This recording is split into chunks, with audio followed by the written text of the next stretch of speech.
বাম আমলে লাল রং এর বাস, তৃণমূল আমলে নীল সাদা, এবার বিজেপির আমলে গেরুয়া রং এর বাস নিয়ে রাজনৈতিক চর্চা শুরু। তবে পরিবহন মন্ত্রী অর্জুন সিং এর সাফ জবাব, বাম আমলে লাল রং ছিল ভয় এবং সন্ত্রাস, আর তৃণমূল আমলে নীল সাদা মানে চুরি, কিন্তু বিজেপির আমলে গেরুয়া রং এর বাস মানে ত্যাগ এবং সততার প্রতীক।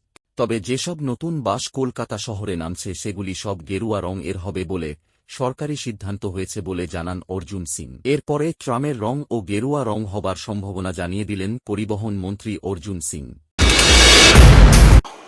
লাল মানে তো ডেঞ্জারাস, সাদা আর নীল মানে চুরি, আর গেরুয়া মানে ত্যাগের প্রতীক।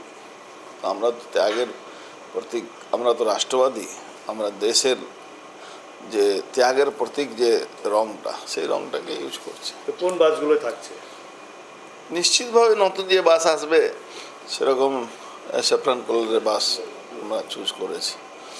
এখন তো অ্যাপেলও স্যাফরান কালারের মোবাইল বিক্রি করছে, আপনি বুঝতে পারছেন। এটা কোনো বার্তা? বার্তা না, ত্যাগের প্রতীক যদি হয় তাহলে বার্তা তো এমনি মানুষের কাছে পৌঁছে যাবে।